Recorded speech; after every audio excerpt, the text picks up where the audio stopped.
So, hi, Frank. Hello, good to be with you. Okay, and we're so glad to have you here. And we wanted to start asking you, how have you been lately? Have you been able to go out? How has your life changed right now with this situation? Well, I used to take an average of one airplane each week, and now I haven't flown anywhere since I returned from Colombia the first week in March. I have, however, chalked up Zoom meetings anywhere from 5 to 8 hours a day. And I'll tell you, I think it's more demanding to do a sequence of Zoom meetings than it is to run to airports, hop on airplanes, and go to a neat place. So Yeah. this is more work. Yeah, it's been more work for everybody. So how do you see that the change for us? You know that Newport, it's a really active methodology. We work a lot with projects, and how do you see that we're gonna handle or overpass this situation between virtual classes and going on presential? What do you foresee it's gonna happen? Wow. Okay, to answer that, let me go back a couple of steps to tell you what I think has happened. When COVID-19 hit and we could not meet face-to-face, districts had to scramble to figure out how to continue serving students. And it caught many districts unprepared. That they didn't have the software in place. They maybe didn't even have the technology, the hardware in place. I know of a district that had to go out and buy tablets or laptops for all of its students. They didn't have any. And it was a high poverty district, and it was not that they had that you would expect that their parents would have those at home. So I know they lost 2 weeks of time while they had to figure out how to get those laptops. And of course, with every one you buy, you have to get it, programmed and readied and all that. So it must have been absolutely crazy. And then other districts were caught unprepared because their teaching model was all about teacher talk in a classroom or other methods of non-engaged students. So all of a sudden, the only way to have any form of education is actually to have a delivery which actually trusts students more, has them doing work online, in small groups, in Zoom meetings, but having them do it asynchronously, not all at the same time, sometimes synchronously. And so that trust issue, I am guessing, is a big hurdle. And hopefully it has worked out, and we now know that if we ask students the right questions and give them the right platform to work out their concepts, that they will take that responsibility and do it well. And in fact, they may be learning more than in the traditional model. The key part of my sentence, however, is that we are asking the right questions. And I think that the key paradigm shift from traditional education to 21st century learning is that in traditional education, the educator is supposed to know everything, and their job is to tell the students what they're supposed to know. And then we quiz them and we score them. But in 21st century learning, it's completely upside down. The educator is to ask questions, ask open questions that can be solved in numerous ways. And the role of the students is to figure things out. And in doing so, they're going to construct their own learning. They're going to construct their own knowledge. Now, all of that has to be done with reference to meeting ministry standards and expectations, but there's enough innovative educators around the world to prove, and with kids who are doing well on ministry tests, to prove that asking the right question can be more powerful than holding all the answers. Now, the reason holding all the answers works maybe in a face-to-face traditional school is we've got the kids captive. They can't go anywhere. Totally. The mechanism of riding buses and scheduled times, we've got them. We have a monopoly. But the challenge with virtual learning is that all those old rules are gone. And so it's a different attitude towards achieving student engagement. The other piece that no one ever talks about is that the engagement rates of students in traditional learning are incredibly low. The one reference we have for this is work done by the Gallup poll, United States major marketing research organization. They do political polling all the time, but they have a very powerful and very disturbing chart that shows that student engagement at grade 5 is at about 75%. So that's maybe not bad, but it drops precipitously year by year by year by year to a low in grade 11 of 32%. I think that that's very sad, but it's a statement about our traditional educational deliveries, which are highly, and in USA particularly, and this is a USA research, in USA particularly, the higher you go up in the grade level, the more teacher talk there is. The more teachers are delivering content. And I think that is a major part of why students become disengaged, because it's not personalized. It's not something that they can relate to. It's stuff that they are told to do. So that's our traditional model. And COVID-19 has forced us away from that.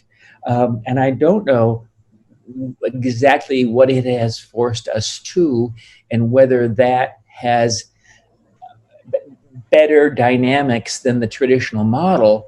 But if you look at that chart of student engagement, you have to say, wow, could it be any worse than what we've been doing all these years? So the hopeful part of me says, maybe in this time of chaos, with teachers scrambling to figure out how to share and communicate with kids, and schools scrambling how to communicate with parents and make all of this okay, maybe out of it there will be wisdom that comes, that when everything is safe again and we return to school, maybe we shouldn't return to the same kind of school that we had before. And the kids will be the winners. The students will be the winners if that's what we conclude. So that's my hope. I hope that this COVID-19 experience is not regarded as, oh, that was a temporary timeout from real school. Now let's get back to business. And I hope it is just a big opportunity for reflection. And I have some thoughts about how to do that. But if we don't all learn from this together, we're not lifelong learners. And we have to be that in order to continue growing and making our schools better and making our success for students better. Wow, what an amazing answer. I think you recap everything I wanted to ask you in one answer. No, you put me in a hard time. No, just kidding. You got a point where you mentioned that for schools that like Newport, that we work a really active methodology, the shift hasn't been that hard.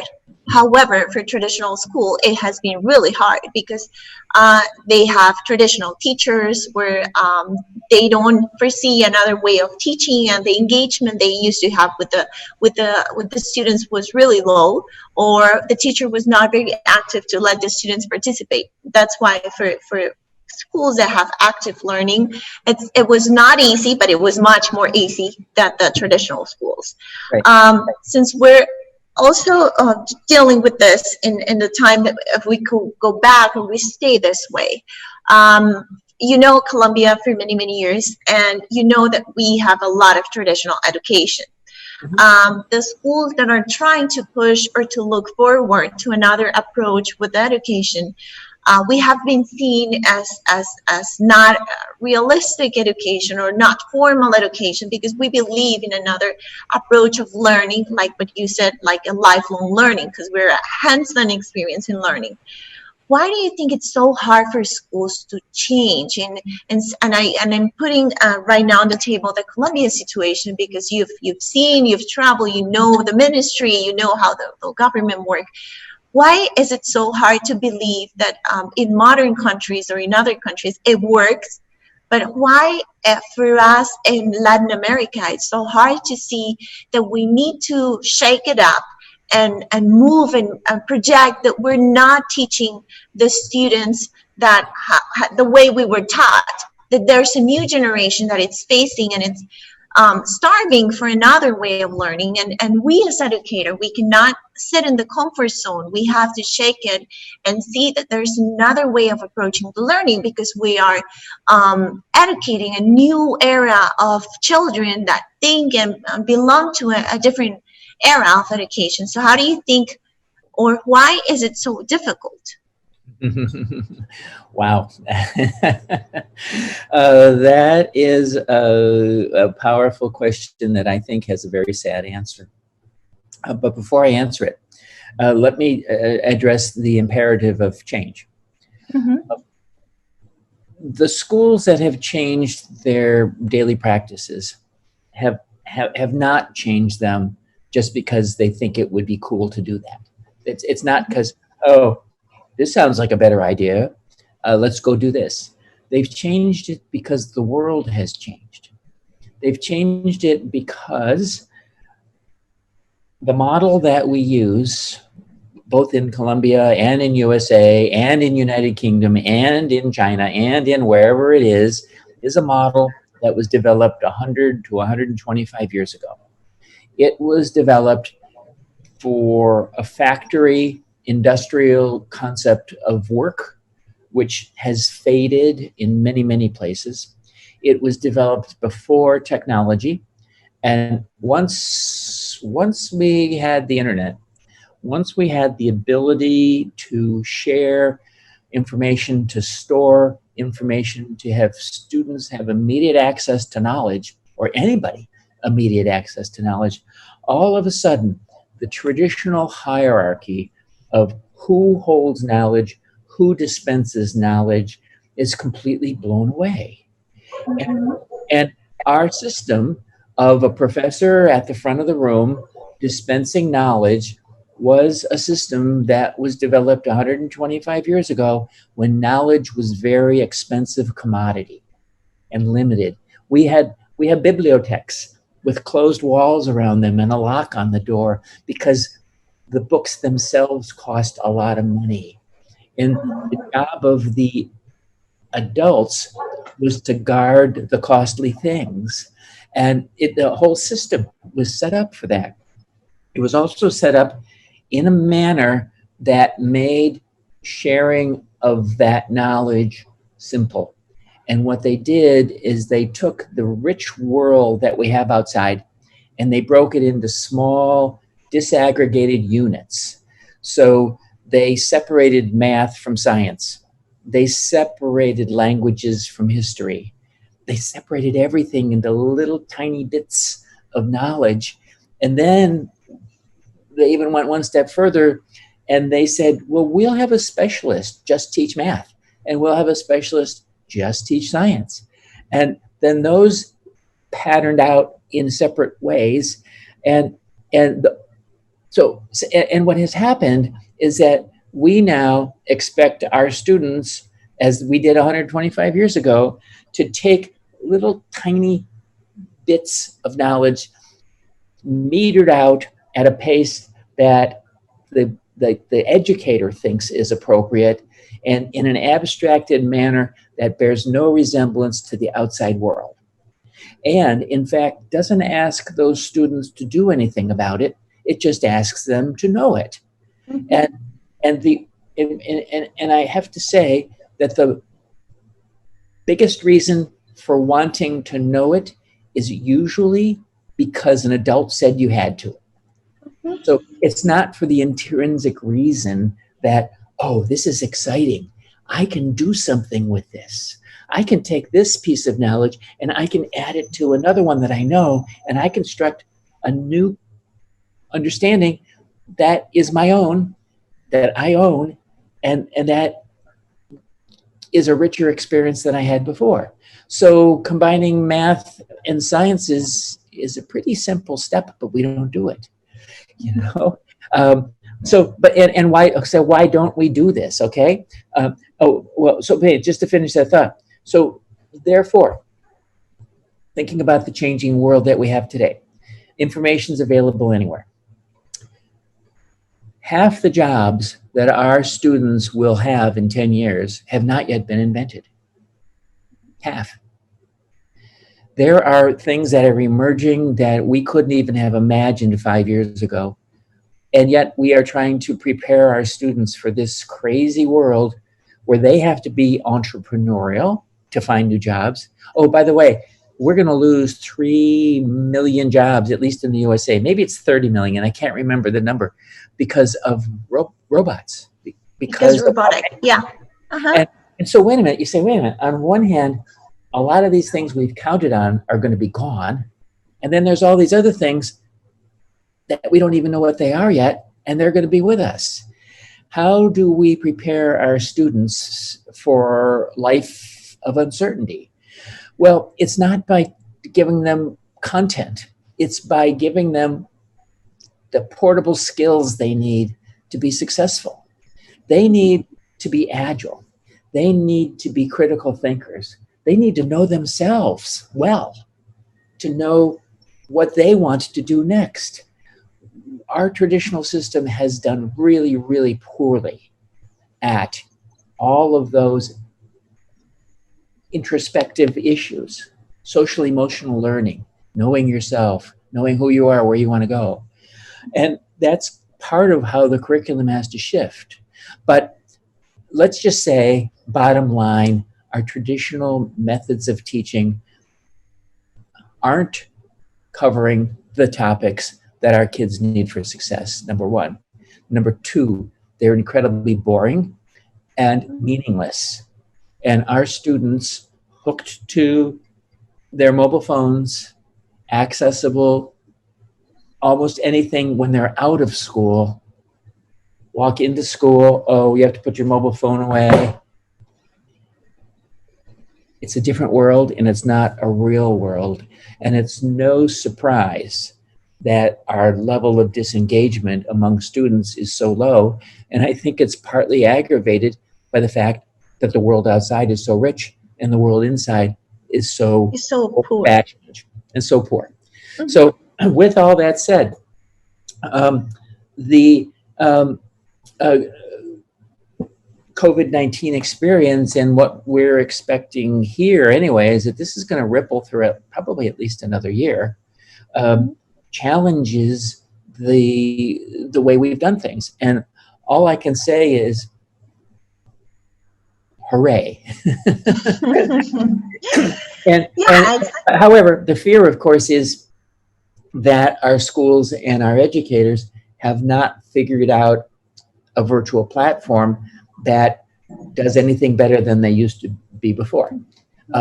If our educators are thinking that their Zoom platform is just a matter that they will stand up and, say the same thing that they would have said at the beginning at the front of the classroom, with the students passively taking notes at their home, well, that's no improvement.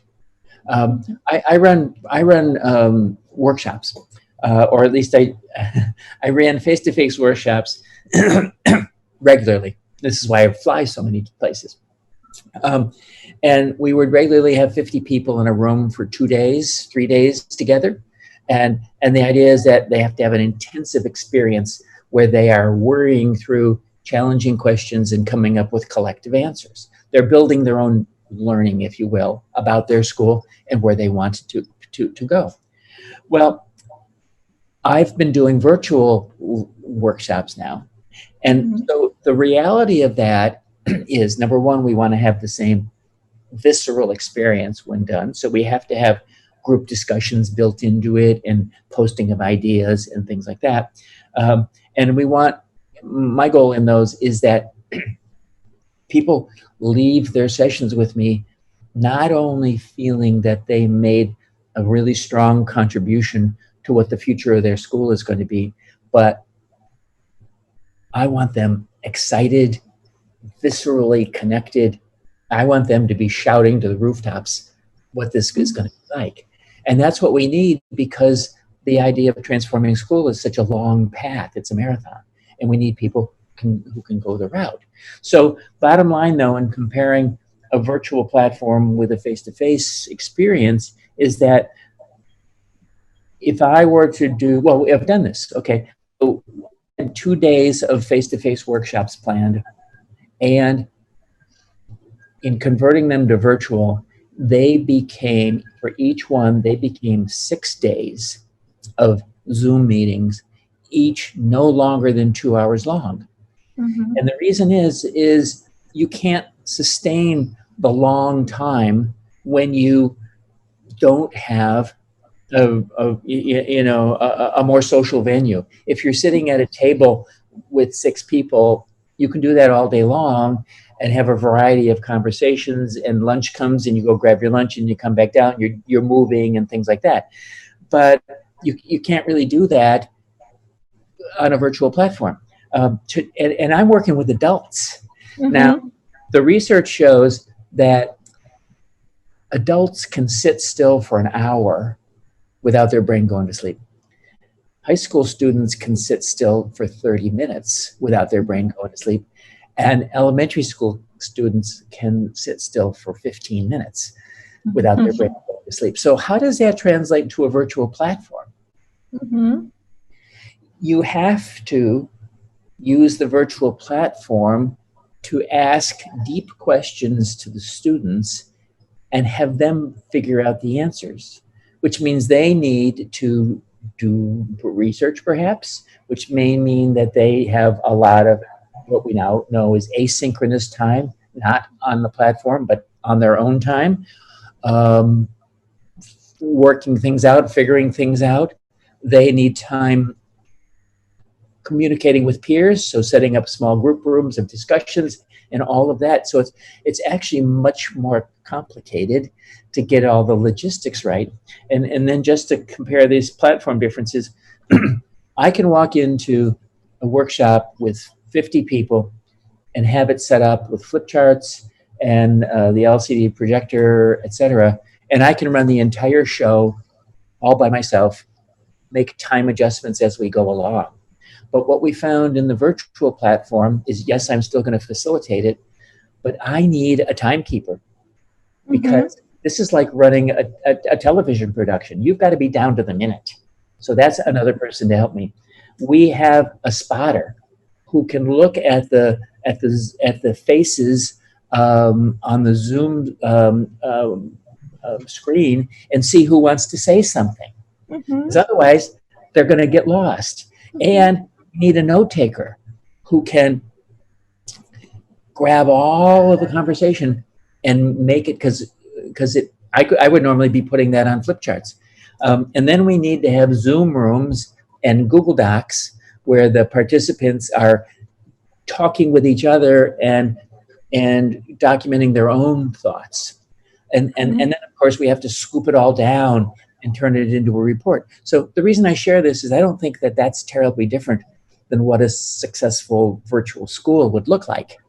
But every step of the way on the virtual platform is quite different than the one on the face-to-face platform. So if teachers are trying to make their virtual work look just like their face-to-face work, I think it's a doomed process. I really do. And so I hope, and unfortunately, what I believe is probably happening is that since most teachers know most of what they do because of where they've taught and how they've taught. And most schools have really never explored what a true virtual experience would look like.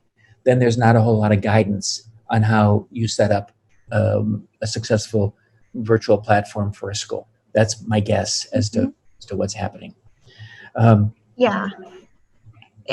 And I agree totally with what you said, and also about the role of the teacher. Now that we have changed like the scenario, and we were used to be really conscious about what happens inside a classroom and how a classroom should look like with this 21st century students, and about the teaching model inside a classroom. And now that the setting is just the home, we have also, I don't know if you think about this, but we have also to challenge not only the teachers, but the parents or the caregivers, because the setting where the children is learning is really different. We don't have a board. We have a house that was now never thought to be a setting of a classroom.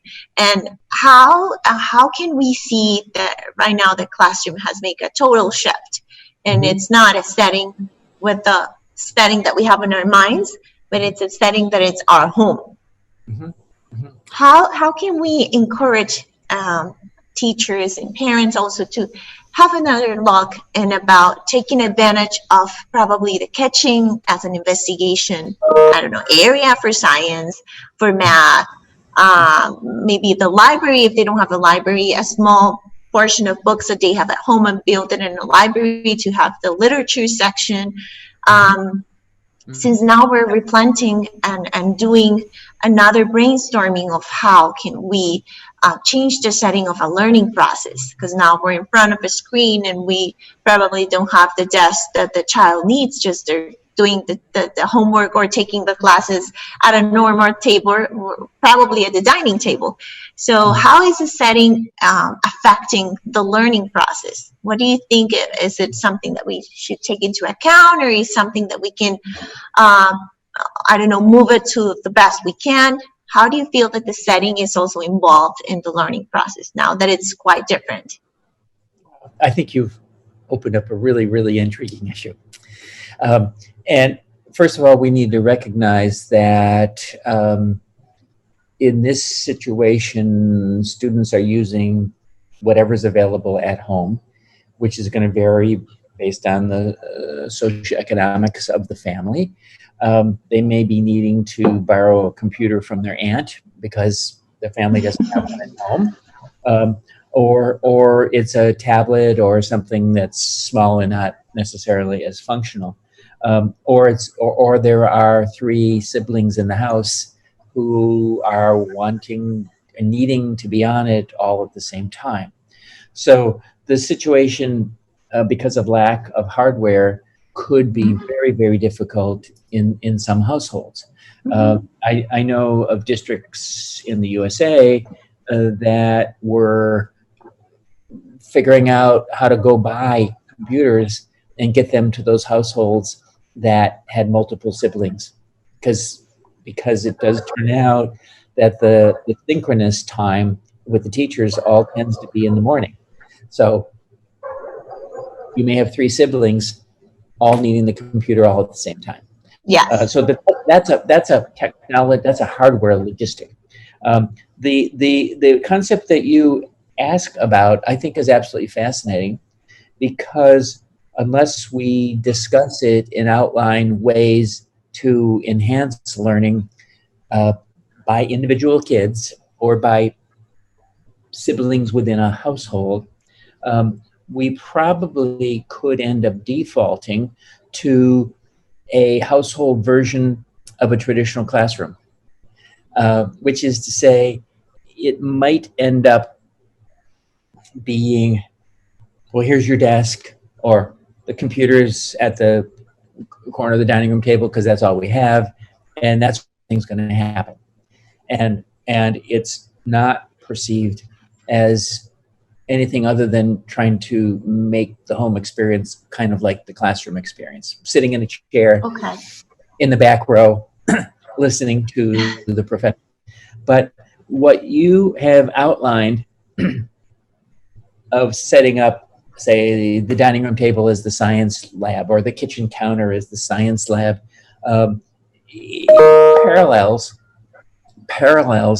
the powerful classroom concepts that Montessori has pioneered 100 years ago, or Reggio Emilia has pioneered, well, paralleled 50 years ago, and that we know can be highly effective for kids learning.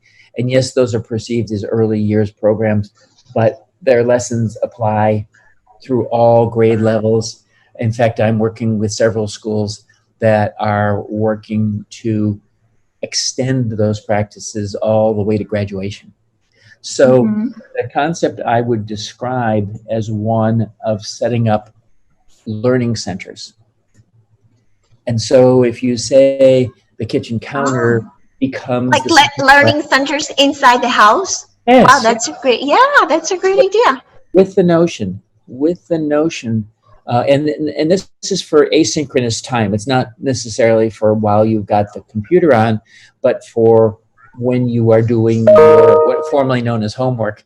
So the notion that in the house you set up 3 or 4 places that are equipped for different type of learning, and the student goes from place to place depending upon what they're doing. So you might take a section of the living room and set up a comfortable chair, or however that student likes to read. My daughter would have said, "Oh, give me a section of the floor with a nice carpet on it, because I want to sprawl out." I always thought it was crazy, but I didn't understand it at the time. I was a caring parent, but I didn't understand it at the time. That's her preferred modality for reading. Other kids are going to want to sit in a beanbag chair, which you probably don't have at home, and so you find a comfortable armchair, and that becomes the quiet reading zone. And you've got the science zone, and maybe you've got the dining room tables, a big layout table that you can do art and other things on, plus a spot for the computer. A teacher working thoughtfully on this might also have his or her students work with their parents to set up their home that way, and they could actually be doing synchronous time with all the kids sitting in their science zone. And that's a great idea. Like having centers at the house. It's an amazing idea. And I think it doesn't matter if you have a big space or a small space, you can tailor it to different subjects. Yeah, you just have to be creative. And when you return to school as normal, whenever that is, in the fall or next year, know that you then want to change your classroom so that it maintains the characteristics of those centers. If you trust that students can do their work on their own, if you ask them the right questions, and I honestly do believe that a lot of educators don't trust students. Let me, sorry. I really do believe that don't worry, we don't have trust among our educators of the students, and it comes from things like behavior problems. You know, that student is acting out all the time, and they blame the student rather than the delivery methods of the educator. I believe that students act out because they're bored, and some students are bored because they are so smart, and the teacher's pace is slow and boring. How do you blame the student, right? But we do. Okay, so, but my point is this.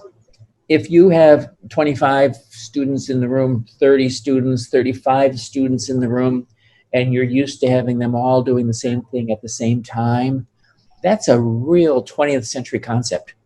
My clients don't do that. We look to have small learning groups. We look to position those small learning groups in different infrastructure so that they can do their learning best. A group discussion of 4 students might be done in 4 beanbag chairs. It may turn out that a collaborative work group might need two walls, the corner of a room, so that they can get stuff written on the wall and record their thoughts. So Okay. that kind of, I mean, if you started from scratch on what an ideal 21st century classroom would look like, and you really recognized that there are modalities of learning, methods of learning that are really powerful that we didn't even know about 50 years ago, you will not end up with a classroom that looks like all of the classrooms that we have. And we're not going to go and remodel all those classrooms. The best thing we can do is look carefully at our furniture and other relatively inexpensive components and see how those might be changed to increase student learning. So, I mean, that could be a really positive thing about the return from COVID in terms of impacting, all these classrooms that we have. However, if you haven't set up the activity centers, you've got nothing to learn from. If you're expecting that the students are just going to do a whole lot of reading from a textbook while they are doing their virtual learning, then you haven't created any internal research. And you will have less incentive to do it. An educator in Columbia isn't going to jump to do that just because I said to. But you know what? I think if we do it at the houses, then the students, when they get back to real school, they're going to ask for the centers. They're going to ask for, where's my space of science? Where's my space of math? Okay. So we can start doing it right now, making the shift. If we don't have it, and this is like a hint for traditional schools, if we don't have the furniture, if we don't have the resources, we can start doing it right now and taking advantage of this situation. And then when we go back to school, to real school, the students are the ones that are going to be asking for those spaces. And if you want to be subversive about it, you could say, okay, we have a few more months left with COVID-19. Let's do our job to really make this virtual learning experience very, very powerful.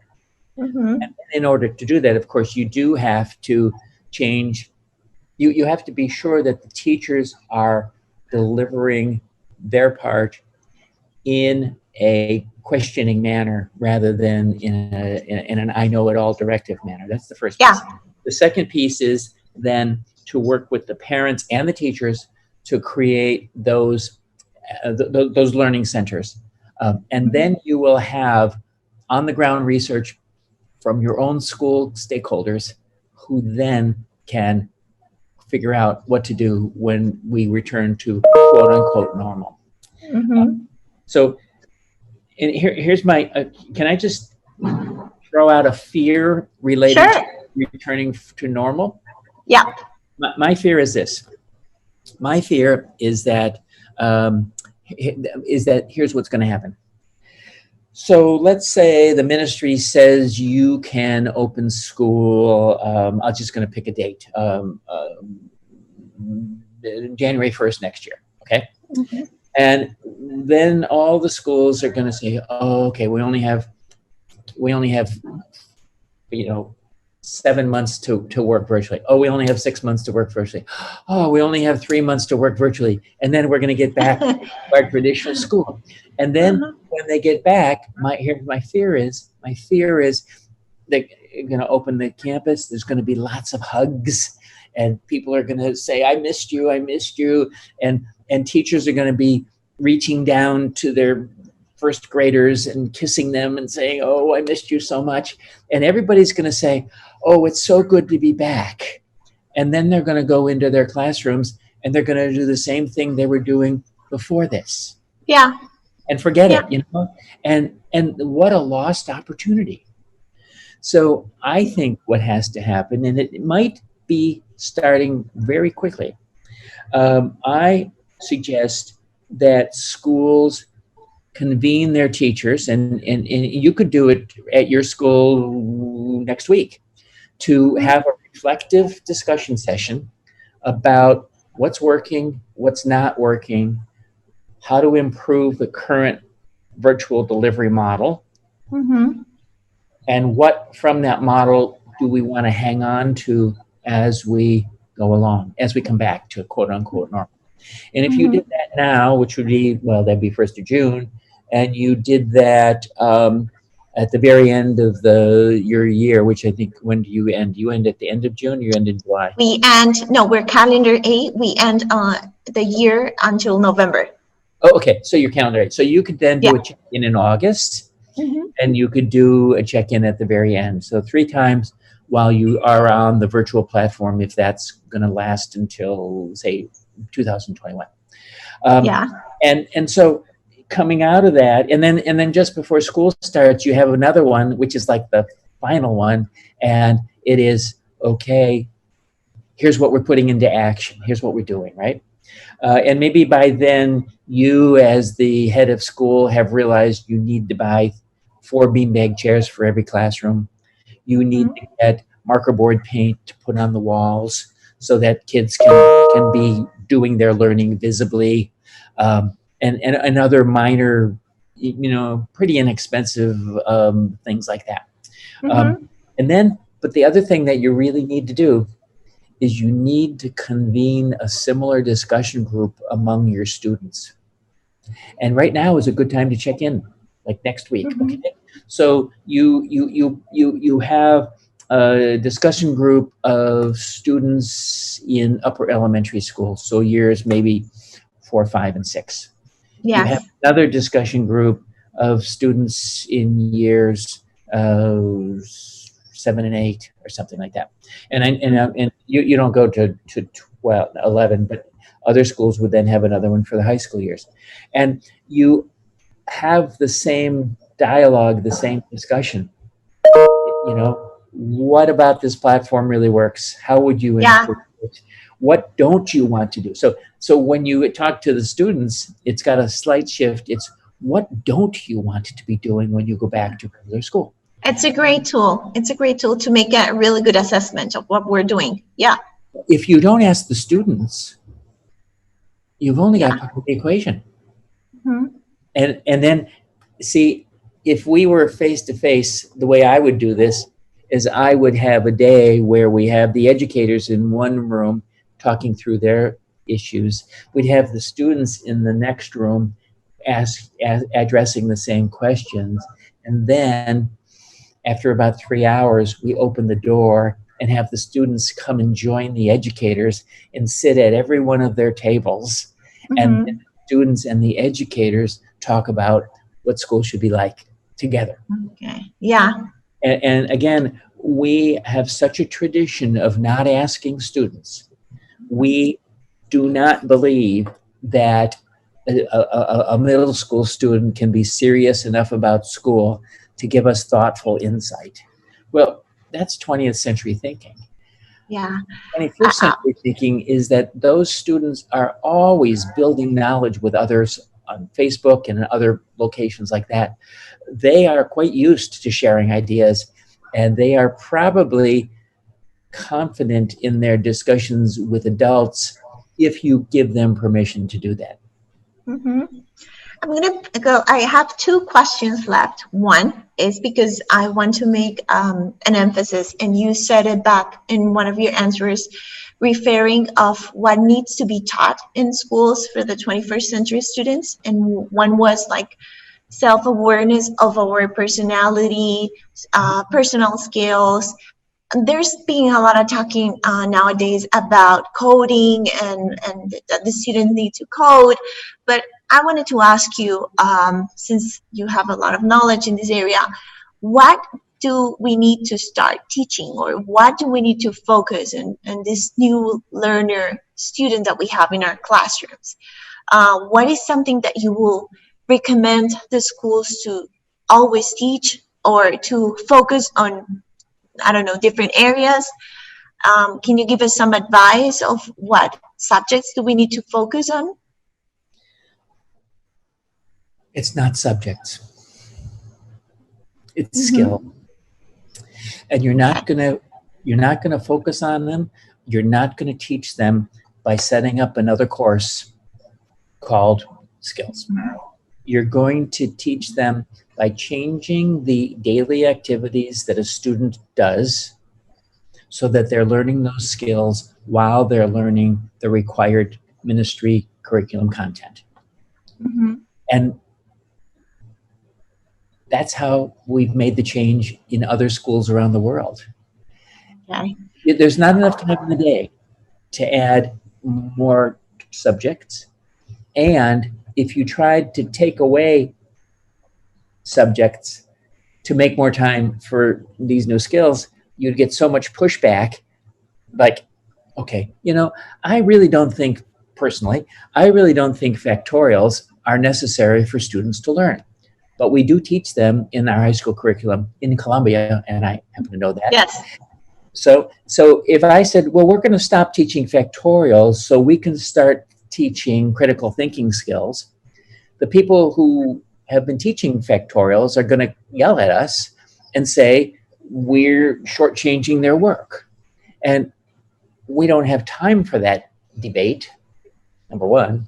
Number two, it's a silly debate because we can teach the skills while we're teaching the core curriculum. So what we need to do is have our kids learning in different modalities, in different ways. And that means the teacher has to do different things from what they've been used to doing. So just to articulate, and you mentioned coding, for now, so we're in 2020. In 2008, a powerful research document was released. It was developed by a think tank of educators and worldwide corporations from around the world called 21st Century Skills. And that outlined that we need to be teaching our students the 4 C's: collaboration, communication, critical thinking, and communication, and creativity. Okay? Creativity.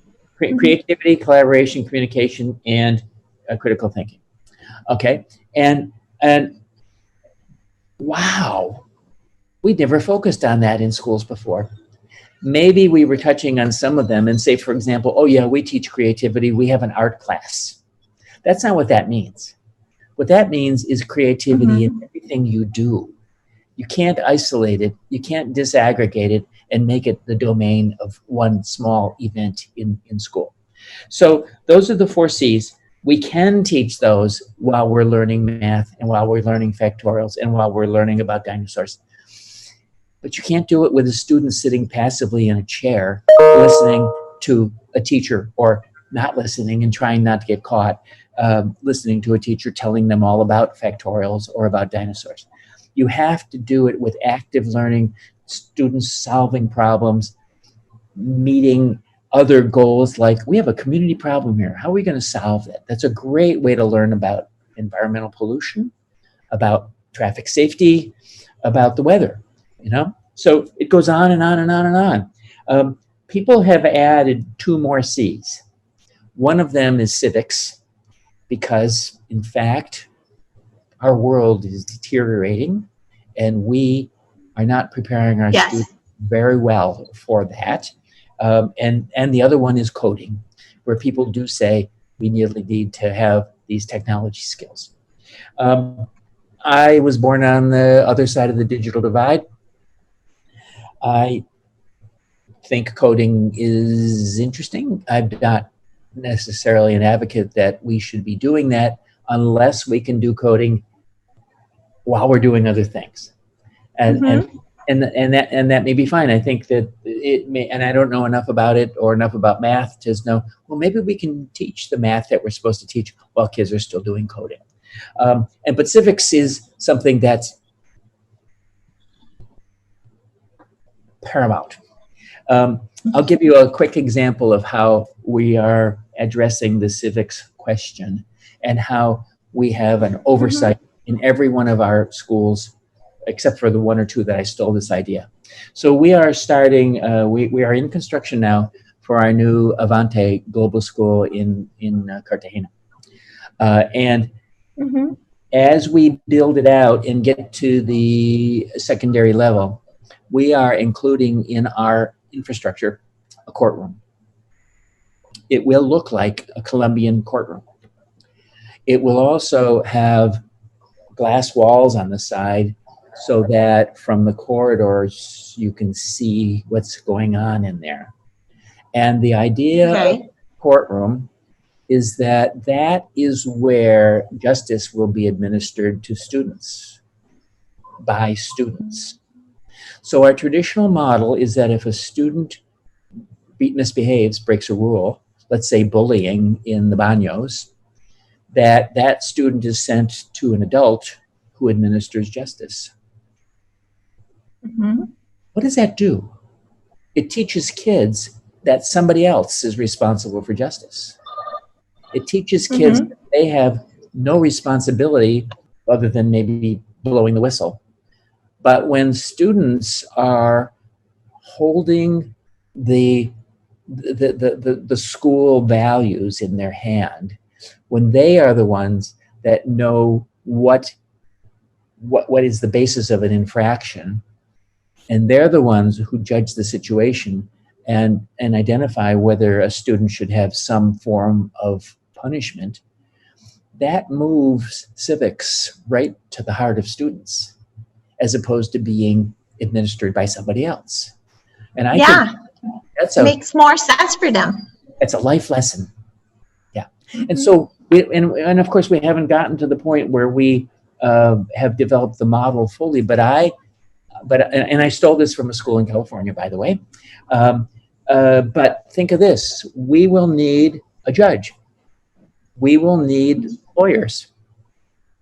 We'll need a defense lawyer and a prosecution lawyer. It's an amazing idea. It's a great idea. But you just think about it. It's one of those oversights that our system was set up 125 years ago, and it was set up with the adults all in charge and the students passive learners. If you simply take the mantra that we want the students to be active learners and we want the adults to be guides, that's all. Then you don't need me to tell you to go make a courtroom. You can invent what else you're going to do as you go along. So that's really what our schools should be doing, and that's how our schools become real learning institutions where learning is always happening. So I'm not sure I answered your question. Totally. And you gave me lots of ideas. And I think the people that it's listening to this, it's going to have a bunch of ideas of many things that we've talked about it during the conversation. So bottom line on the 4 C's or the 6 C's is project-based learning. There is no more powerful way for students to learn those than to do project-based learning. And oh, by the way, if you set up your teaming on the projects right, students can be learning social emotional skills while they are doing everything else at the same time. If you have your students sitting alone at their desks and only doing things alone, they're never going to learn any social emotional skills. But if they're working with a group of 4 students and they have to deal with others who are difficult to work with, others who won't let them talk, others who grab the stage and say, here's how we're going to do it, they have to develop the survival skills to hold their position.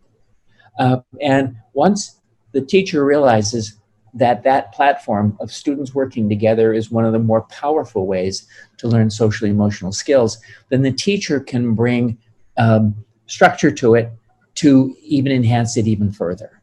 So, it's all part of teacher being the guide and students really being active learners.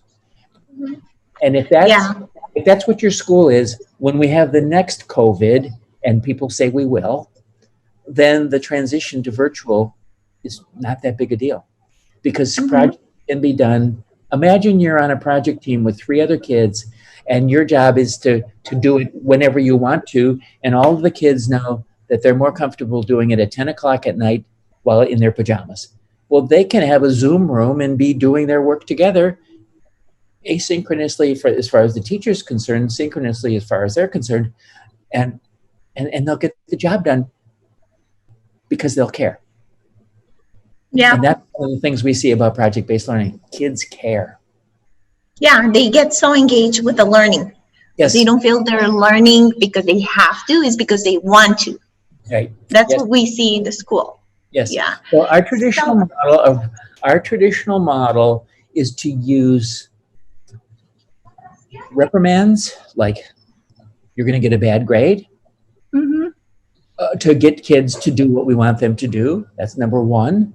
The other one is we use rewards, like you're going to be first in your class and you're going to be honored as the valedictorian when we have graduation. Or, oh, you get 4 gold stars on that piece of paper because you did really, really well. And, oh, over here, you only got 2 stars, so yours must not be as good. Maybe you should work harder to get more stars. Now, to me, that is not intrinsic learning. That is extrinsically motivated learning. It's learning for somebody else, and that's not how we make lifelong learners. So that those motivations and those reprimands are 125 years old. Yeah, but we see it today so frequent. We still see a lot of that today. Right. Yep. Unfortunately. So maybe this is the opportunity to go beyond them. Yes. Yep. Yeah.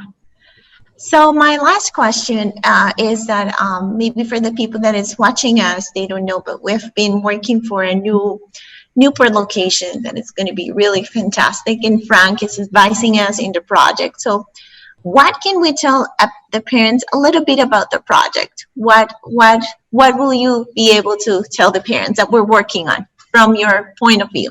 Yeah. Okay. Wow. So this is a really interesting, unique opportunity. We are working with the architects to take the portable buildings that are used as classrooms on the current Newport campus and put them back together, but they're going back together in a different way. And actually they're going back together in a really exciting way. And our architects have done a phenomenal job of capitalizing on what are some severe challenges of our property, but they're turning them into really cool assets. But with that said, and with the boxes that you already own, when they go back together, they're going to go back together with more holes cut in them to allow classrooms to be interconnected so that 2 teachers can work together. We know from observation and research that when 2 teachers work together and know a larger group of students, they will know those students better. We also know that some teachers, for example, really don't like math. And so if you're a 4th grade teacher and you have to teach math and you really don't like math, you're not going to do it that well. So if you swap with the next teacher who loves math and then you teach Spanish, then you've got a great deal, right? But the way we make our classrooms as all highly separated, we make that very, very difficult to do. So by making very simple changes, like cutting an opening and putting a door in it, we are going to give lots of opportunities.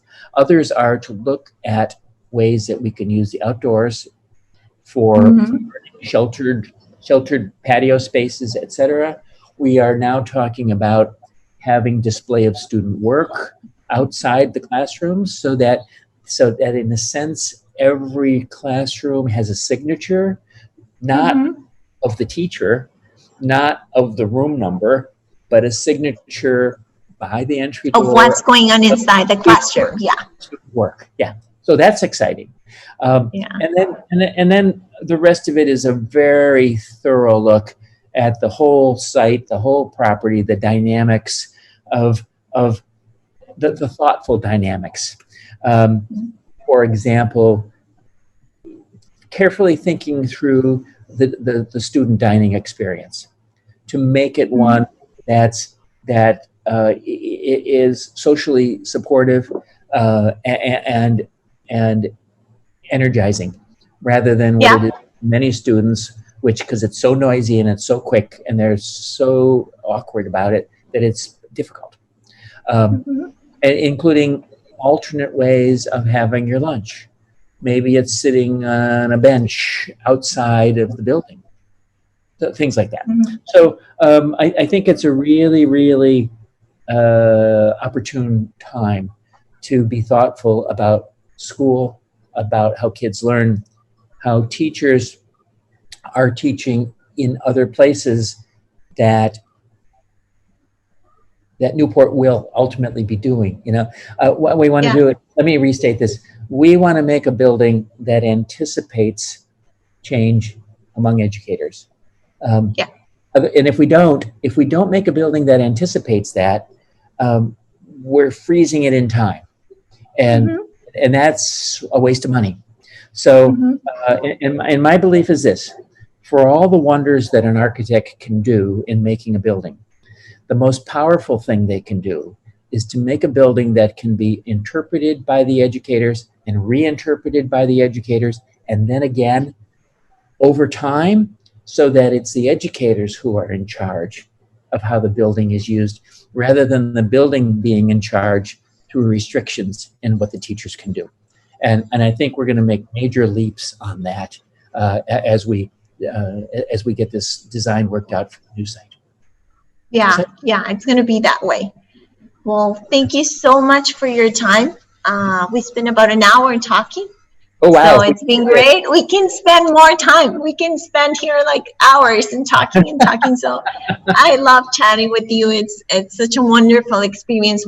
All the advice you gave us, I think for schools, we're going to learn a lot and think about how to encourage yourself to be better and better throughout the time, and to have a very optimistic look about what we're having right now about the COVID situation. I think we really have to be optimistic, think about that it's a challenge, but a positive challenge we can overpass. So I'm really thankful that you opened an agenda for us, and really looking forward to continue working with you in the architectural design of Newport's new location. Okay, well, thank you very much. Can I say one thing? Sure. So my collaborators and I launched a 24-hour-long webinar on Earth Day, 22nd of April, called 24 Hours of PBL Plus. And PBL Plus is Project-Based Learning Plus. It's our platform for students doing projects online. We're currently in a massive development phase, and we're ramping up our next 24 hours, which is now scheduled for October 2nd. Okay. What we had last on Earth Day is we had educators from all over the world sharing what they're doing. We had students with them talking about what it's like to be doing projects, and we ran it from 24 hours, starting at 8 o'clock in the morning in London, and we ended up in China. We ended up in China and India at 2 in the morning because that's 8 o'clock London time. So anyway, we are doing it again. It's going to be bigger and better and more user-friendly. So anyone watching this webinar, write this date down, October 2nd. Okay, great. Plus, October 2nd. That's it. So thank you very much. Thank you. I really enjoyed talking with you. Me too. Okay, have a great day. Bye. Bye-bye. Bye-bye.